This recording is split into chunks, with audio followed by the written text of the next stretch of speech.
Magandang umaga po. Magandang araw. Ngayon po ay araw ng October 25. Nakakalungkot yung mga nakikita natin ngayong balita. Lalo-lalo nga sa lugar ng Bicol. Yung mga sa Kabikulan. Kung mapapanood yung mga guys sa mga video na-upload sa YouTube, sa Facebook, ay makikita natin yung kung gaano kalaki yung pinsala na binigay ni Bagyong Christine, lalong-lalo na sa Kabikulan, sa lugar ng Bicol, sa Albay, sa Pili, Anaga, Daet, sa lahat ng lugar. Halos lahat kasi sa lugar ng Bicol ay makikita natin ay puro kabahaan na, puro baha. Tataas yung mga tubig, halos hindi madaanan ng mga sasakyan, ng mga maliliit na sasakyan. Kaya nga nagpapasalamat tayo sa mga tumutulong sa kanila, lalo na kay Ma'am Leni Robredo, yung dati nating Vice President. Kaya napakaganda ng kanilang mga ginagawa. At syempre maraming salamat sa mga nagdo-donate, kasi nakita natin sa post ni Madam Leni Robredo ay umaabot na ng 7 million yung mga nagdo-donate para sa mga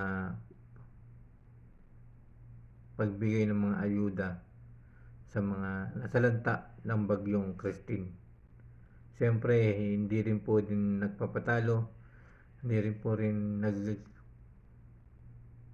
nagpapatalo yung ating mga content creator, influencer, lalo yung mga maliit man o malaki na vlogger, content creator, ay handa pa rin magbigay ng tulong sa kanila. Kahit na hindi content creator ay nagbibigay talaga ng tulong, diba? Kaya paunti-unti nakakaipon ang bayan ng Bicol ng mga donation na umaabot na nga ng milyon ng donation para sa mga nasalanta ng Bagyong Christine sa Kabikulan.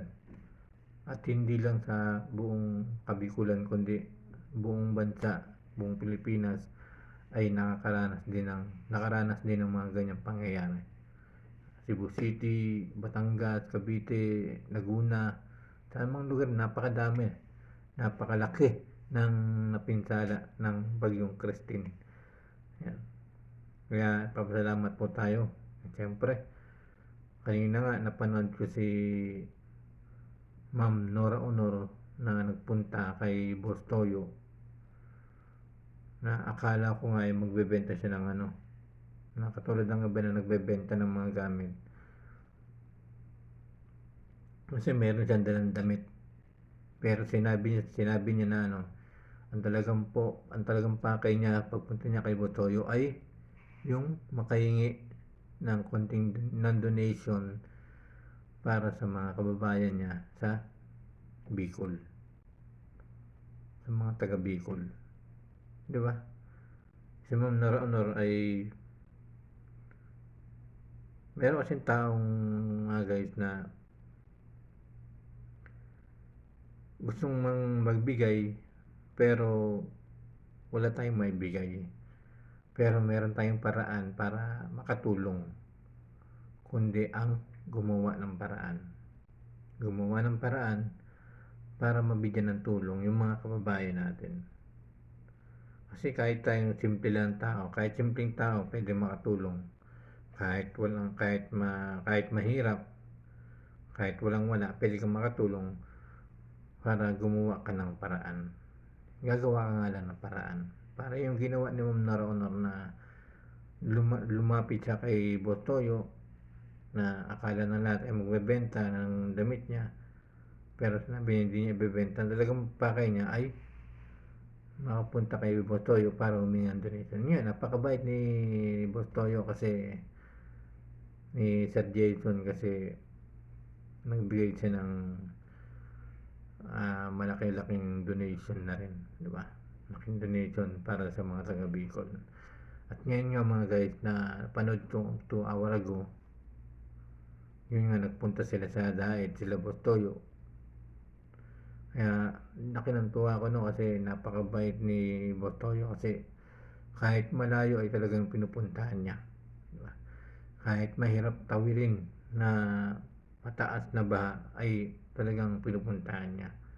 Kaya maraming salamat sa mga content creator, influencer na mga kasama niya at sa lahat kay Kalinga Prab. Yan, nagbibigay ng tulong kala Kuya Val. Yan, maraming salamat po sa inyo lahat. Yan. Bangon lang mga taga Bicol at makakaraot din kayo. Samahan din natin ang pag-pray kasi ako taga Bicol din ako, probinsya namin Bicol, nanay ko Beracatanduanes. Yan, nandiyan yung kapatid ko sa Pili, nandiyan yung tita ko sa Naga.